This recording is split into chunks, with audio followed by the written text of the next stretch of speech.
Good evening. Welcome, everyone. Welcome back to Adam's Rambling Podcast, episode 3. Apologies that I haven't done one of these in a little bit or done much videos. Like I said, I had the Flash review up there from, was that last week I saw that? Yeah, I guess we had the Flash review at least. There was something on the channel, right? As well as the screen pitch. I still have to figure that out. Still not quite sure where to go with it yet, but I'm thinking on it. Anyway, but yeah, this is the podcast. We've done 2 of these already, or I've done 2 of these already. I was going to do this the other day, but Thursday I was kind of tired. It was it'd been a long day at work the day before. And then we ordered Red Robin, which was good. But I'd gotten this, they had these big ass cookies. They're like fudgy brownie cookies or something like that. And they're good, but they're like this big around. And I thought when we ordered it that me and Anna were going to split them, and then she's like, "Oh, I don't want any cookies." I'm like, "Oh." So I only ate one at first, and I was like, "Oh, I'll save the rest for tomorrow." And then, for some reason, I stayed up till 3 a.m. I don't know why. Force of habit, I guess. And I decided that I should eat the rest of those cookies before I went to bed. And then as I went to bed, I laid there. I'm like, "Oh." I don't feel so good now, and I was having an acid reflux thing, and it was all in my throat, so I couldn't even go to sleep. And I kept trying to hope it'll pass, and it's like that. It's feeling nauseous at one point. I'm like, oh god, because there was a time that I'd had food poisoning from getting cookies like that. But that one was almost my own fault because they tasted really salty. And it was maybe I should stop eating these, and then I kept eating them. So it kind of reminded me of that, except without the actual food poisoning problem. Luckily, with that time, it passed pretty quickly though.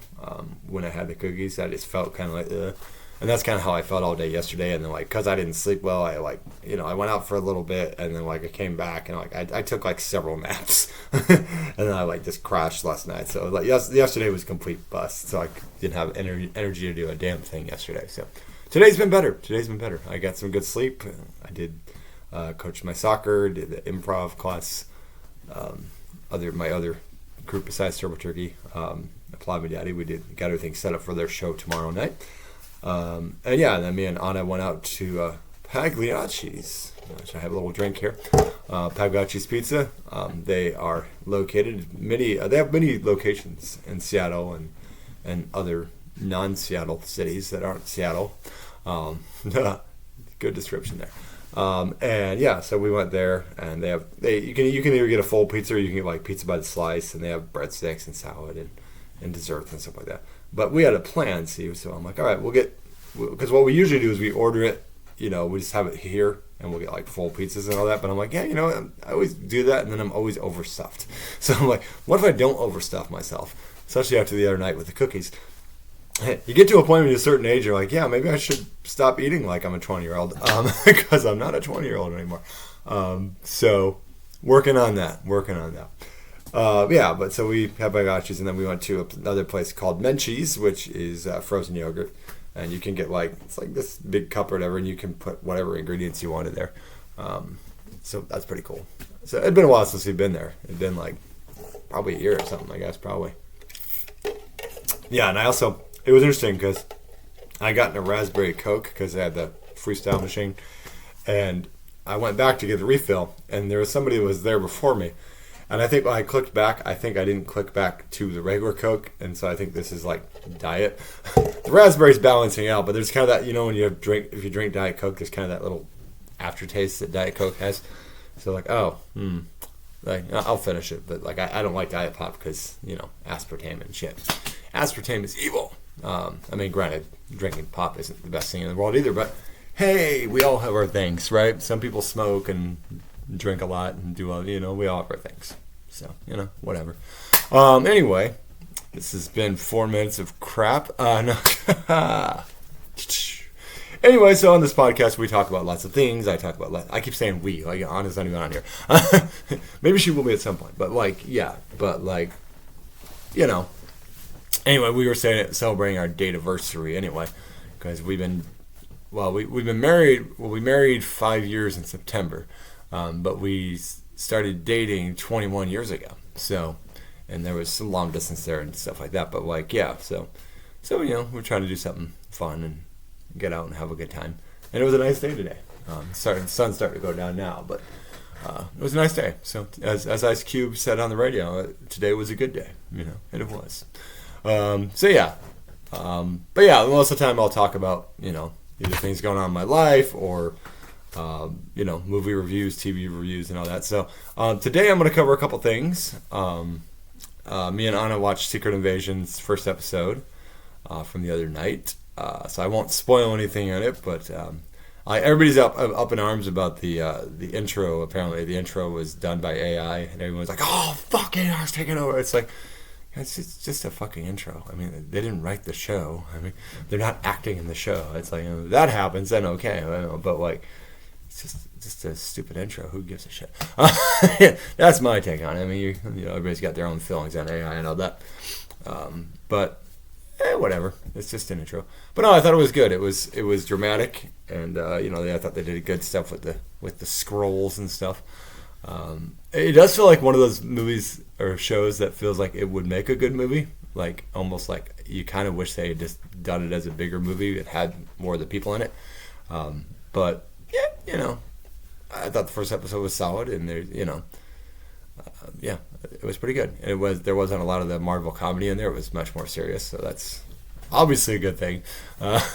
It's been a big problem with the Marvel movies. Is like, not that you can't have comedy, because I mean at the end of the day it's a comic book and you have very silly characters sometimes. So it's like, it's fine. But a good balance is nice. It's just like while DC was making for a while was making everything dark. And it's like, guys, yeah, Batman, yeah, that works for Batman or something like Swamp Thing, but like, not every character needs to be all dark and, despair. And even Batman needs to have some balance too. You got to have some humor in there too, just to balance things out. But but I think the thing is they got so used to the Marvel formula of like, we got to have jokes, put more jokes in there. And it's like, well, can you make good jokes? Maybe that'd be, maybe choose when the jokes work, and when they should be and when they shouldn't be. Like if serious moments, maybe shouldn't have a joke. Taika Waititi, just maybe, this person just got slaughtered by Gore the God Butcher. Maybe not time for a joke. Maybe not. Yeah, for those of you who saw Thor: Love and Thunder. Like I said, I didn't hate it, but like they should have used Christian Bale a lot more. I feel like he gave a good performance, but he should have had a lot more to do, and they just there were problems with it, but that's a whole nother deal. Sometime we'll get around to ranking the phases and rank them overall up to the latest movie, which would be Guardians. So I guess I could rank the shows, but I'll do that after Secret Invasion is over. That way, I include that in there. But I'll rank the shows since I've watched all the Marvel shows. Marvel. It's Captain Marvel. Anyway, since this has been 8 minutes of rambling, I clearly came prepared for what I was going to talk about on this podcast. So that's for you people. Anyway, enough of that witty humor. But yeah, no, I thought it was pretty solid. I'm looking forward to where the story goes and stuff, and that should be good. And I know Loki's coming, I think November. Is it November it's coming out? And then we'll get all the episodes of Echo all at once. It's a good sign. It's a good sign. They're going the Netflix route for Echo. They're just like, just watch it, guys. Maybe it'll be good. Oh, Daredevil's in it. Cool. But yeah, I think it doesn't bode well. Like, I have nothing against the character. I just think Marvel. The thing with Marvel is that like I feel like they should probably choose certain characters to get shows or movies, and certain characters can just be B-list side characters, and there's nothing wrong with that. They have their place. Not everybody needs a movie, and I don't think Echo did enough in the Hawkeye series to really warrant the whole series. I mean, I get maybe it's because she's hearing impaired and they wanted to have a hearing impaired character, which is totally fine, diversity and all that. Opportunity, that's totally fine. No problem with that. But I don't know. I just don't know a whole show around that character or not is gonna work. Maybe it'll be good though. Who knows? We'll see. But that's the ones that are coming up, I think, this year. I want to say Ironheart was coming out at some point too. Not that I really give a shit about that character, but I mean, she was okay in Black Panther Wakanda Forever, but she was basically just a plot point. So it's like, all right, yeah. Like, the actress was fine. The character just kind of, it was the one part of the movie that kind of got on my nerves was her. I was just like, oh, yeah, Ironheart's here, yay. And I have no problem with them having the character. I don't know. I feel like they have to do a lot of because a lot of, at least, I guess she got better in the comics, but the way it started was very she is wonderful and can do no wrong and has no flaws. And it's like, that's never a good way to write a character.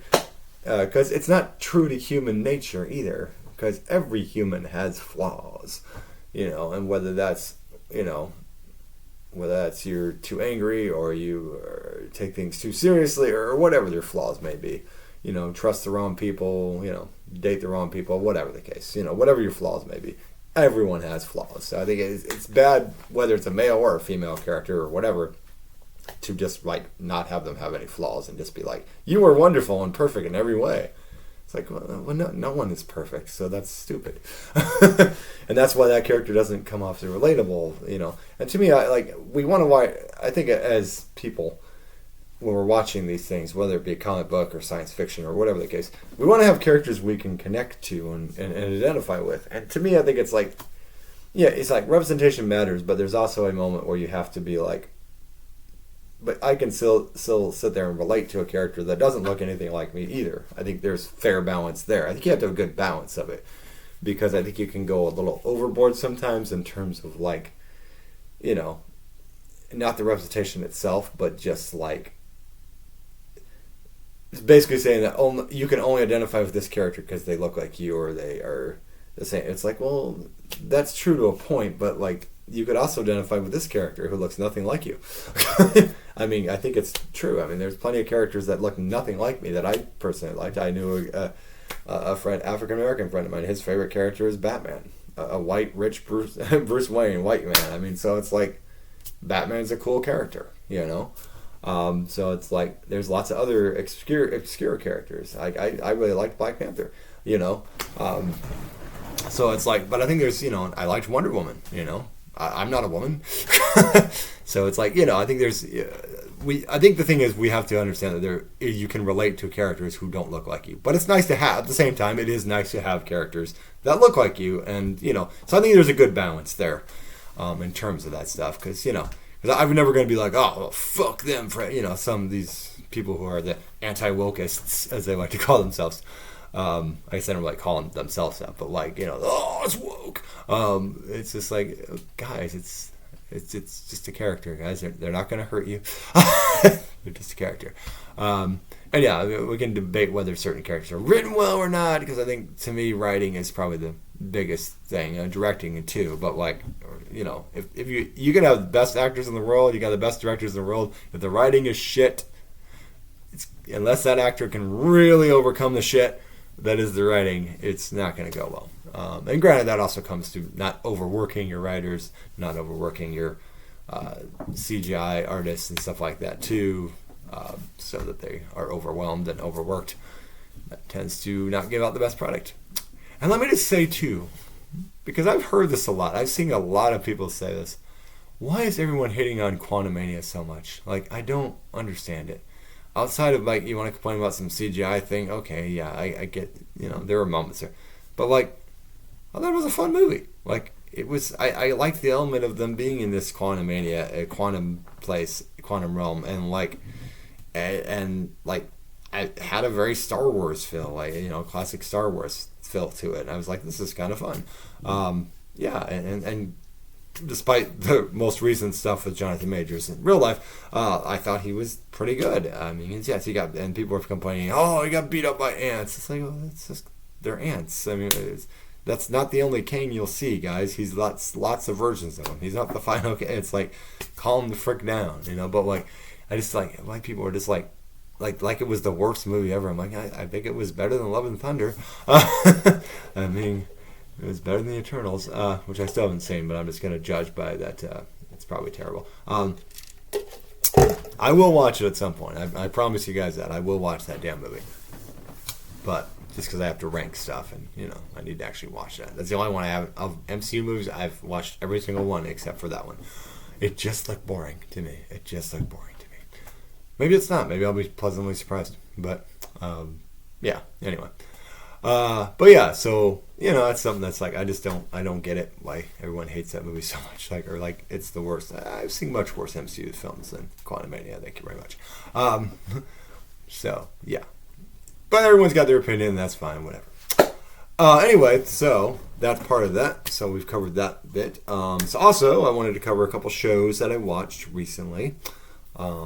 I'll cover 3 of them, actually. And I'll go ahead and just say, most likely, we'll go full spoilers on here. So spoiler warning for all these shows I'm about to talk about. So I forgot to mention this one a couple weeks ago, but I had finished off Working Moms on Netflix. And it's, for those of you who don't know what Working Moms is, it's been a show, I think it was 4 seasons or 5 seasons. I think it was 4 seasons. And it's basically all these, moms, so it deals with motherhood and stuff like that. And then obviously dealing with being mothers, but they also work. They all have careers as well. As women do, Some women work for a living, and how can you not afford not to these days? Some people have to work 2 jobs, or 3 or 4, who knows? But yeah, but the comedy is always pretty good. There's a few moments here and there where they do some dramatic turns here and there. But it stars Katherine Reitman, who is Ivan Reitman's daughter. She's also the creator of the show, and her real life husband plays her husband on the show. And there's a couple other actresses in there. Dan Aykroyd actually played her dad on there, which is kind of cool. But yeah, no, it's got some really good humor and stuff like that. But it plays into, each character has their own kind of character arcs throughout the show and stuff like that. And it's pretty good comedy too. They push the envelope sometimes. But I think it's funny because she actually looks a lot like, Ivan Reitman always had kind of that, kind of Bucky look to him with his teeth and all that. Because I'm not mocking anybody's teeth. I'm just saying she kind of had that similar look, but she's still kind of cute in a way too. So I think her character, her charisma and all that really makes her, an attractive woman and stuff. Not that that's what I'm basing her character, because she's very talented as well. She's hot. No, it's not like that. But no, and like I said, the cast is really good. There's some good humor. The last season was pretty solid. And they even have a nice little dedication to Ivan Reitman at the end or whatever. Pretty much, thanks, Dad. I didn't know that, which was too tricky. So yeah, that's the basic run of the mill show there. Not run of the mill, the show itself, but that's basic. It's been a few weeks since I watched it, so I'm not going to go over specific things in the seasons because there are several seasons. But yeah, so Working Moms, I enjoyed it. I think it wrapped up well. The characters ended up in the place they should be, I think. And there wasn't anything too crazy on there where you're like, oh, I can't believe they did that. It was a good show. I'm glad I watched it. My parents actually turned me on to it. Actually, they mentioned it. 'Cause sometimes we'll do that because they gotten into Netflix and several other things, and they'll recommend shows, and I'll recommend shows or movies. Because I live in Indiana and stuff like that. So I'm like, oh, you should check this show out. So yeah, I recommended Goliath for them on Amazon, which is Billy Bob Thornton. He's a lawyer, and his character is kind of like his character in Bad Santa a little bit because he's he has a drinking problem and stuff like that. But he's really good. It's good. It's a good show. Check out Goliath on Amazon as well. I won't go through everything on that, but anyway, so that's we covered that. So the more recent ones I watched are Never Have I Ever. Their final season came up, and it's funny though about I was talking about identifying and stuff with things. Like I am a 44-year-old white male, cisgender male, and I perfectly identified with all these characters in it. And your main character is an Indian girl, and her friend is a black lesbian, and then her other friend's an Asian.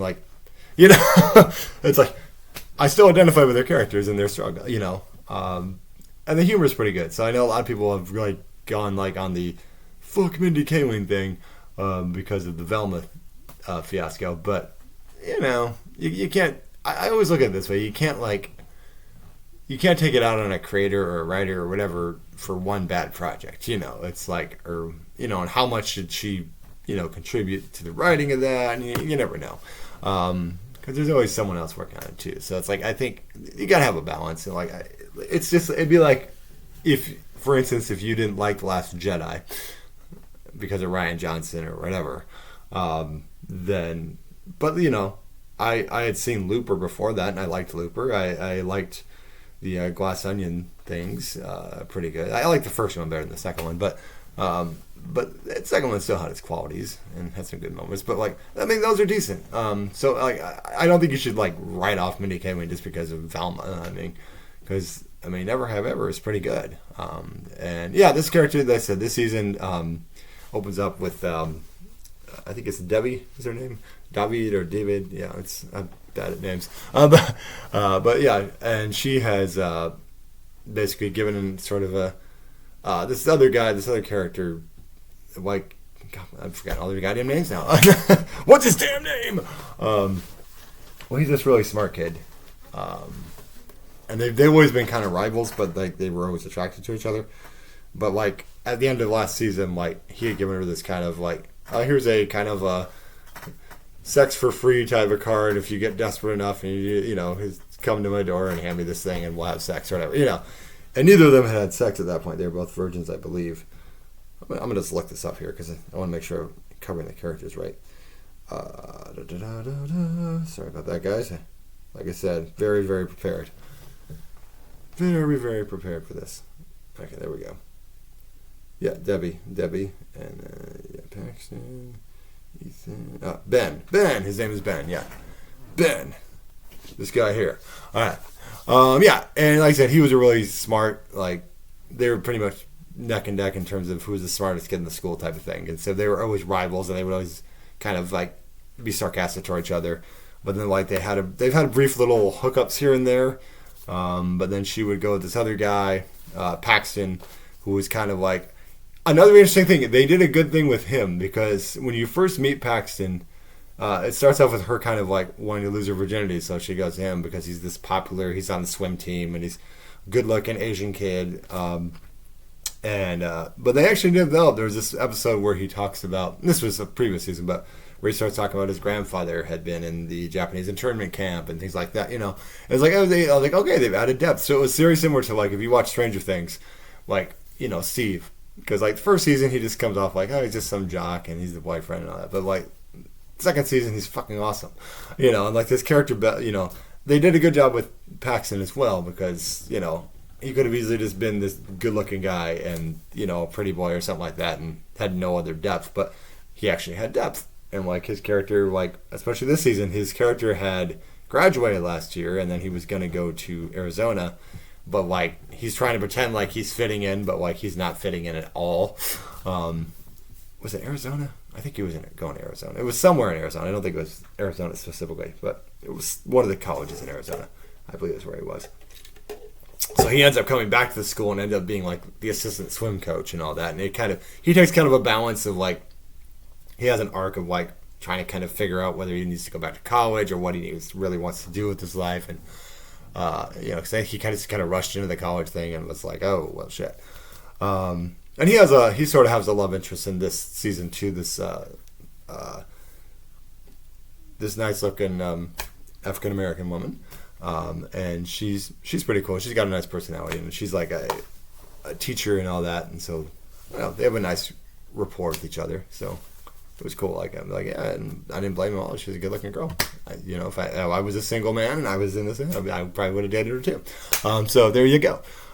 Yeah, and then you have her two friends. Her one friend, probably my favorite character on the show, honestly, is her one friend.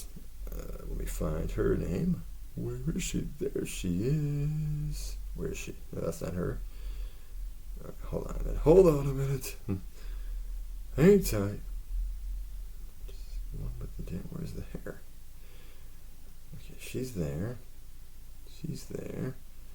That's Ethan. He was annoying.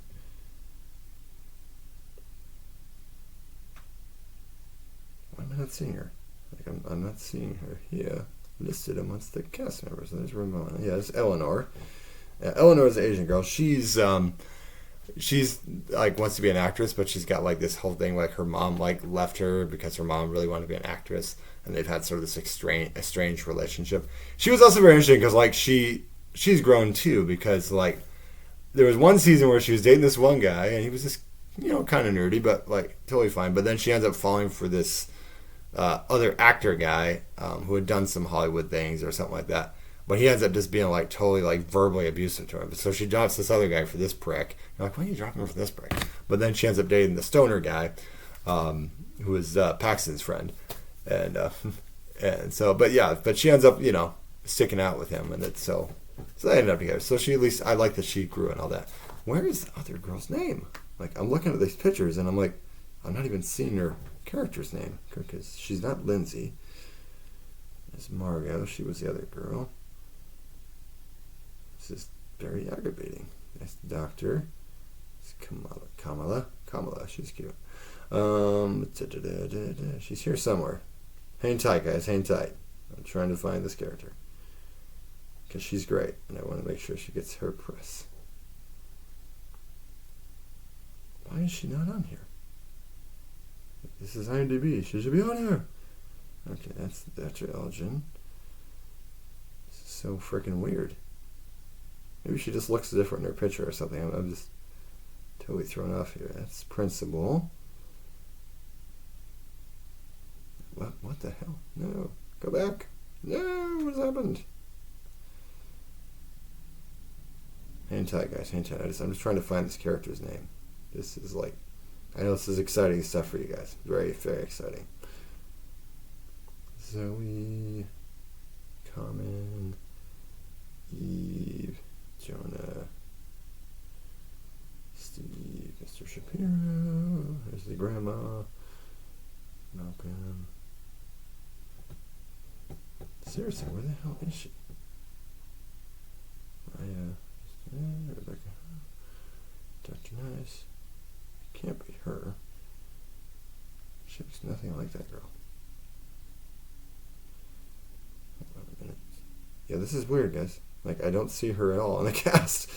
It's like, where the hell is she? She's totally on here. Let me just click on this one and see if this is her, because I'm thoroughly confused.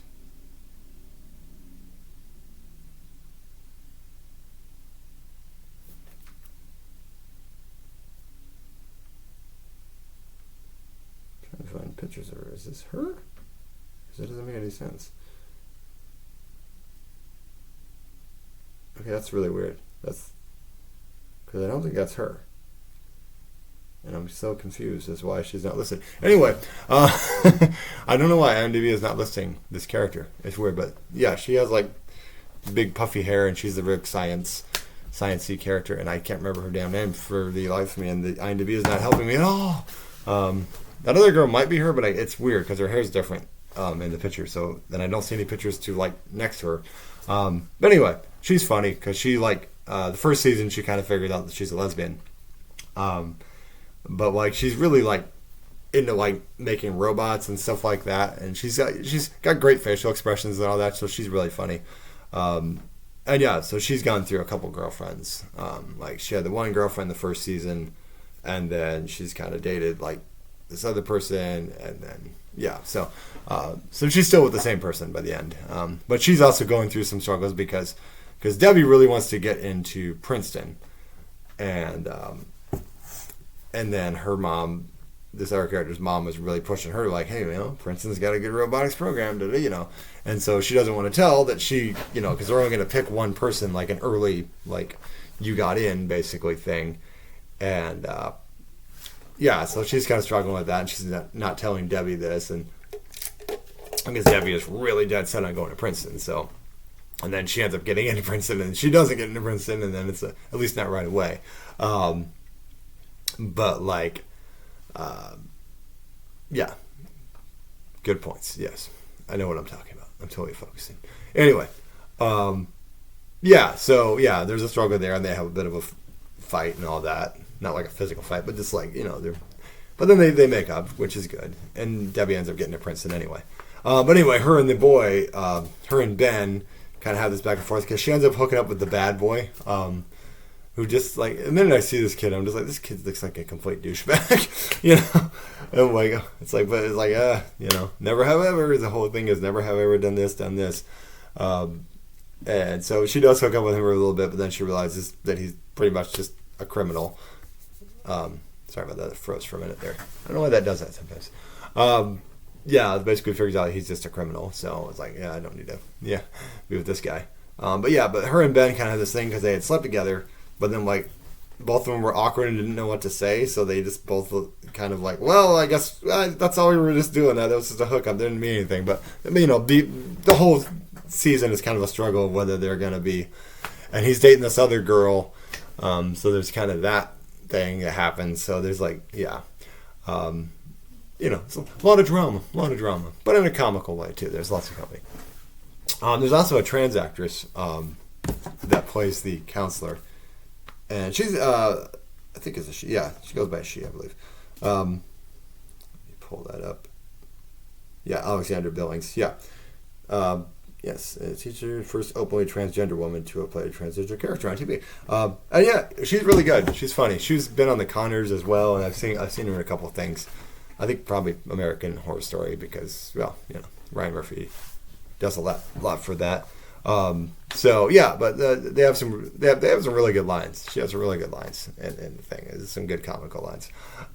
So yeah, I enjoyed her on the show, and but yeah, by the end or whatever, Debbie ends up writing this thing about, you know, because the whole thing at the beginning was that she lost her dad, and she was dealing with that, and her and her mom have a very, you know, occasional like at each other's throats relationship, and you know, and then she also has this cousin who's really super attractive, model looking, but also really smart, like she's a scientist, and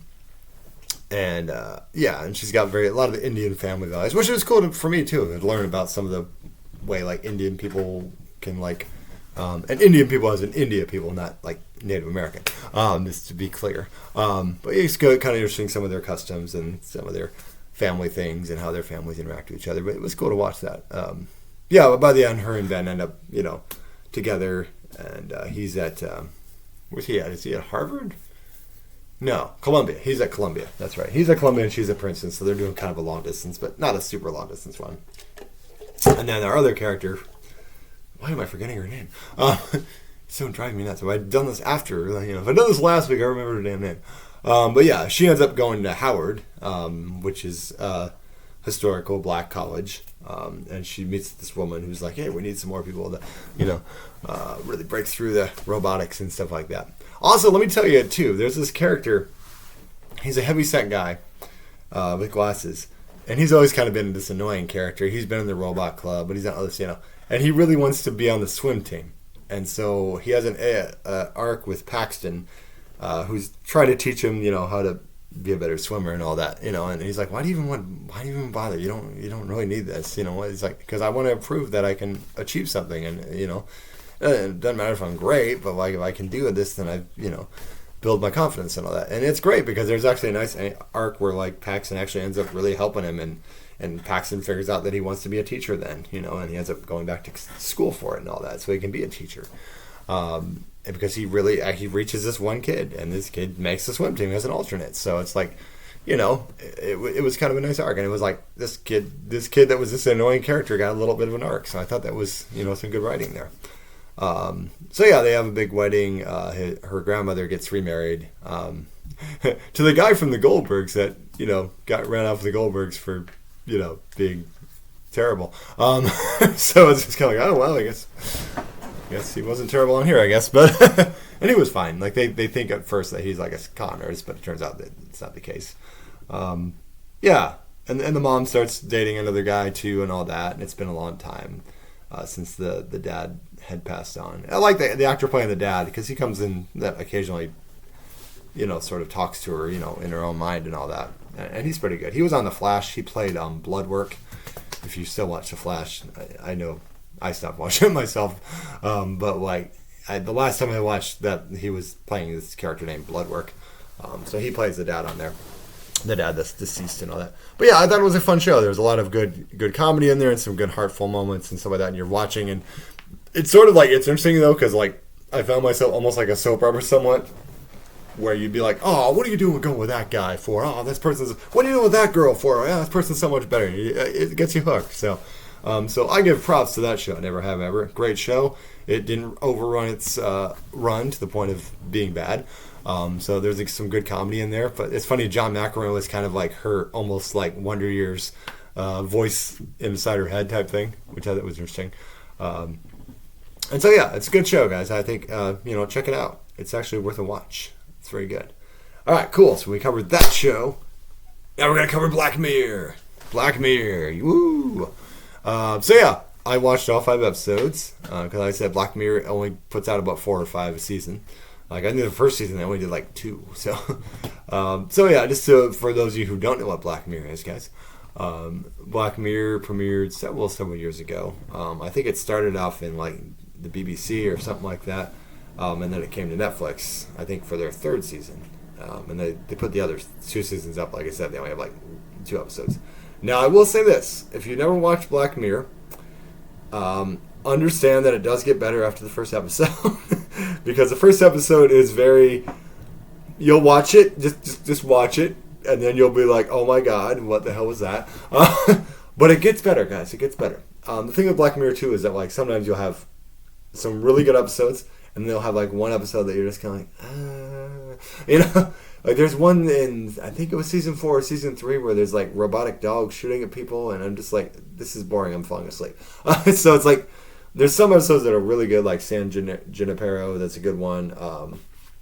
The USS Callister one that was kind of a Star Trek takeoff was really good. And there's some good ones in this season too. So I'll go over kind of spoilers on this one as well. So if you haven't seen season 5 of Black Mirror, click off of here and go watch them.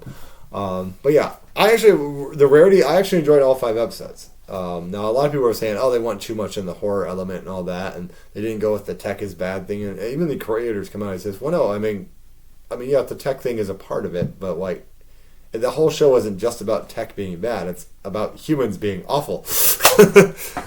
And I'm like, yeah, if you watch it, that's true. There is a lot of awful characters in these things. But yeah, you'll see a lot of people pop up on there too, like, oh, that actor. So anyway, we have the first episode is called Joan is Awful, and it was sort of a takeoff of AI and how AI is kind of, moving in and taking over things. And they have a service called Streamberry, which is basically Netflix. They even have the Netflix sound. But this woman is like, she's at work and she's dealing with this thing and she's potentially having an affair and with this old boyfriend and all that stuff. And then she goes home to her current boyfriend and they're watching this and it pops up and Joan is Awful. And the character is played by Selma Hayek. On the Streamberry, it's played by Selma Hayek. It's played by what's her goddamn? I can't remember names today. Alexis from Schitt's Creek. What's this that? She's playing Jane. And then she's watching TV and Selma Hayek is playing her, having the same hairstyle. And basically it just goes through her entire day. So whatever she did that day, she fired an employee, she met with his ex-boyfriend. Anything she did, pretty much, that was awful. They, go through her daily life. So anything she does, it covers it, And so she starts to lose, she loses her boyfriend and she loses a whole bunch of other stuff. And then she just goes overboard, starts eating all these Burger King things, and then takes a shit in the church, and it's just like, what the fuck is going on? But then they keep saying, well, it looks like you signed this little thing here, so that means that Streamberry can use your likeness and use your, like, well, when did I sign this? So yeah, it turns out that she's not even the real Jane. It's this other person, and this other person had reached out to her. Annie Murphy, that's the name of the actress. And so they basically look to destroy this AI machine and basically so they can not have their lives, because it really is a good thing of how much things are involved in our life, computers and everything like that. Watching every little fucking thing you do, kind of goes in the whole Big Brother thing of they're like, oh, you were masturbating in the bathroom, huh? It's like, we saw that. We're going to play it on the show. Oh, God. How embarrassing that would be, right? If you just caught yourself in a compromising situation, whatever it may be, and then suddenly you turn on Netflix and there it is, a show completely about that. That would be pretty traumatizing, I must say. It would pretty much destroy your life. But it was good. I thought the acting was good in there. There was some good humor in there as well. Salma Hayek was fine.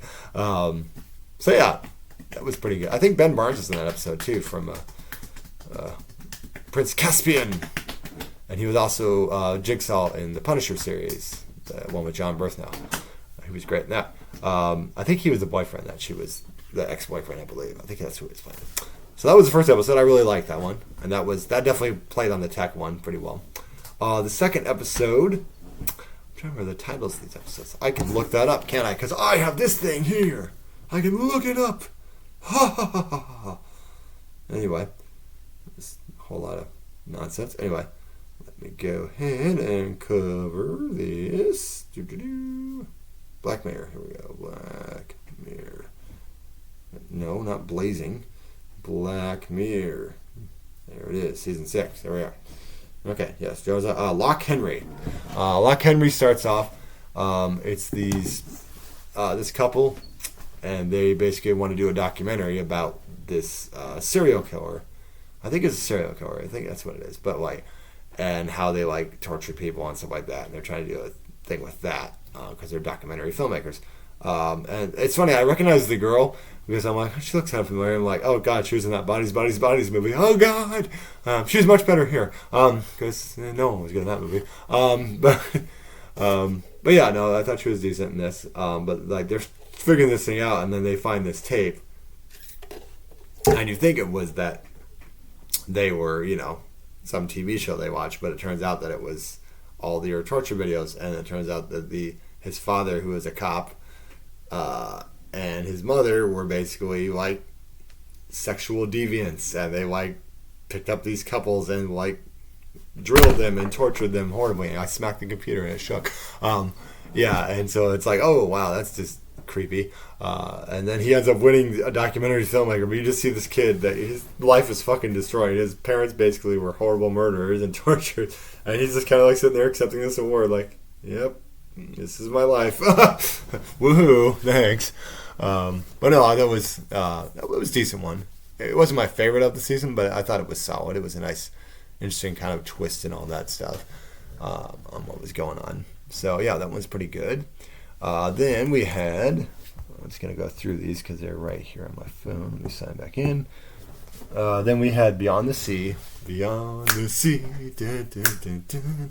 So this one had Josh Hartnett and Aaron Paul in it, as well as Kate Mara.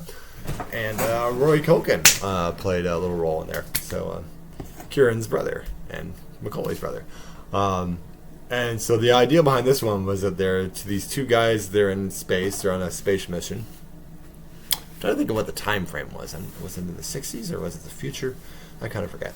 But anyway, they're in the thing, but they have these robot versions of themselves, or AI versions of themselves, that kind of look exactly like them. So that they're still on Earth interacting with their family and all that stuff. And the problem is that Roy Culkin ends up towards the beginning figuring out that Josh Hartnett's character down there is a robot and chops his hand off and but then he decides that this is against God's will. He's a crazy cultist, and so he ends up basically butchering his family. So yeah, Aaron Paul feels bad or whatever, and the way they did, they have to hook into this system or whatever, and they kind of they're inside the AI essentially and can interact. Which somebody brought up a plot hole, just why wouldn't they have just sent the robots to space and then just been there? Why go through all this other stuff? But whatever, because it's a story and it has to happen. And so then he feels bad for Josh Hartnett's character and says, well, look, why don't you at least go to my farm and go through this thing, and you can be in my AI and all that. Which of course then he starts to fall for Kate Mara, his wife, and there's some interactions here and there, and you're not sure where it's going to go and all that. Is she going to give in and have an affair with this person who looks exactly like her husband but is not her husband, is making this painting? He's a very talented artist and all that stuff. So that he starts to figure out he's drawing these pictures, naked pictures here and all that. What the hell? So it ends up being that, like, they get in a big fight on the space shuttle and all that, and he says that you will not go on there again, you will not see her, and he's like, you don't deserve her, and all this other stuff. And then he says, oh, we have to check something, and he takes him outside the space chute, and he's out there, he's like, what the hell, there's nothing leaking out here. He comes back in or whatever, and he realizes that Josh Hartnett's character has gone back. He gets in the thing, and yeah, his wife and his son have been murdered. So then Josh Hartnett kicks a chair and says, now we're stuck here together. Now neither of us has anyone and anything back home. No kid, no wife, nothing. So it's very, very dark and despair. I was like, so after this person butchered your family, you just butchered his family. It's just like, man, that's dark, man. So yeah, that was decent. It wasn't my favorite episode, like I said, but like it was pretty decent. Then there was Maisie Day. A lot of people didn't like this episode. And I think if had there not been the twist at the end, I probably would have been like, too. But it does have Zazie Beetz in it.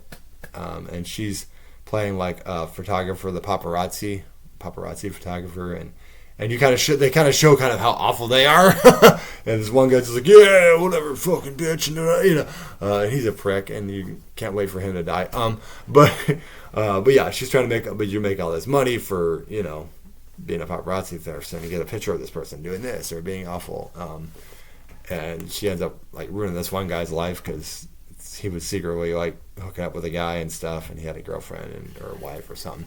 And he ends up killing himself, so she feels pretty bad about that. And but she gets this thing of like a $3,000 offer if you get a picture of Maisie Day. And towards the thing, she's over in somewhere in Europe. I forget where it was.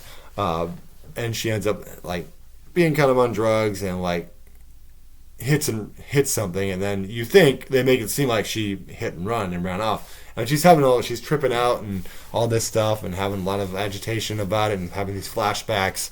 And you think, okay, she's just on drugs. She's having, she's feeling guilty about this hit and run and all this stuff. Like, and they say, oh, they found a male's body and all that stuff. So you're like, okay, oh my God. I'm like, where's this going? Like, is she going to get away with it? But like, anyway, Zazie Beetz' character ends up like, the other paparazzi guys find her. Also, the character who was her friend was, he played the new Falcon on Falcon and Winter Soldier. He was also in the Top Gun Maverick movie. And so, yeah, but like, yeah, Maisie Day's in this place with this doctor, and so they finally break in there and find out, oh, she's like chained up. They got her actually on chains. They got her chained up. Why the hell are they chaining her up or whatever? This is uncalled. So they go in there to try to like unchain her and all that. Meanwhile, they're like taking lots and lots of pictures of her, and she's like, please go. And I'm like, oh, where's this going? This is like some kind of weird torture thing. And then suddenly, a full moon pops out, and I suddenly like, oh, okay, she's a fucking werewolf. So Maisie Day got bit by a werewolf. If you go to a flashback, she did actually not hit and run. She got bitten by the werewolf. So that's why she was freaking out. She's a werewolf.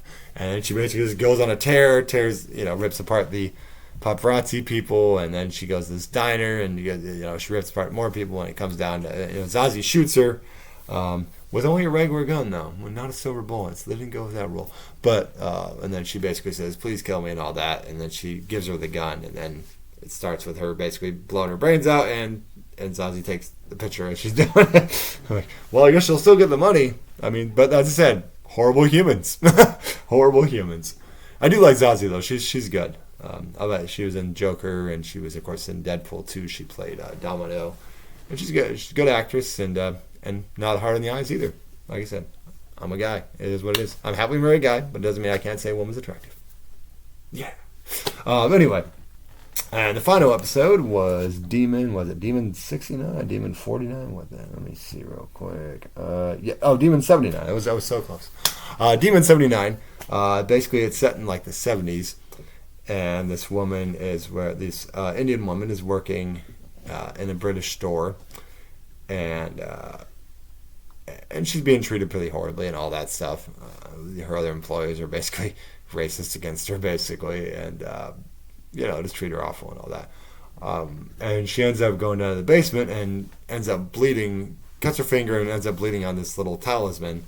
And then this demon basically appears and says, hey, I need you to do this for me. I need you to kill 3 people, before this time. Otherwise, the world's going to come to an end, and everybody will be wiped out and all that. And so she struggles with this and all that, and he says, well, okay, well, we'll find people that are awful, and and he will show her things like like this guy's molesting his daughter or something like that, or this guy here actually killed his wife, or whatever the case.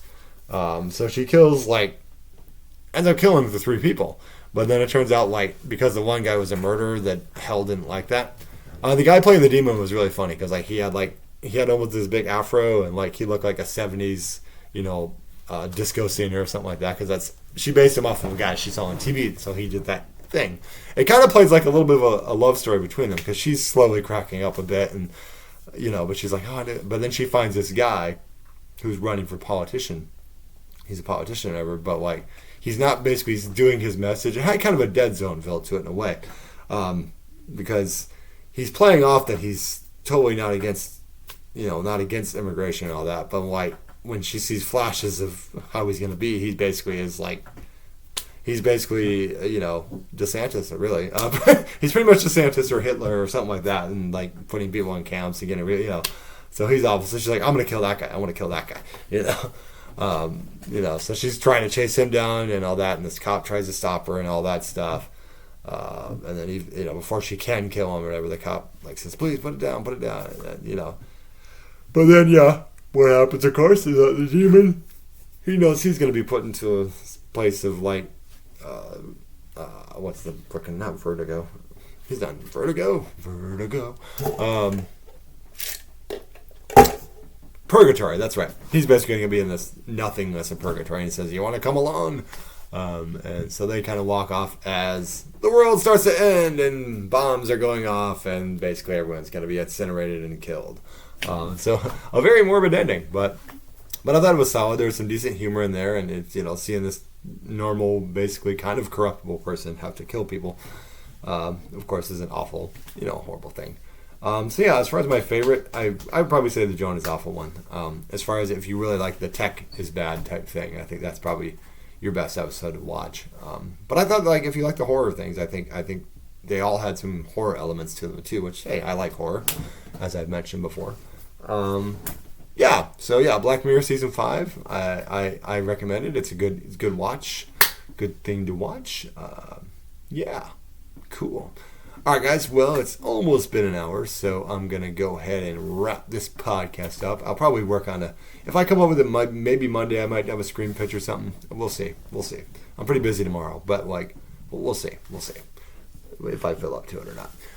If not, maybe next week. But cool, this has been the Rambling Podcast, guys. So hope you enjoyed that. Hope that wasn't too much of a trek to get through.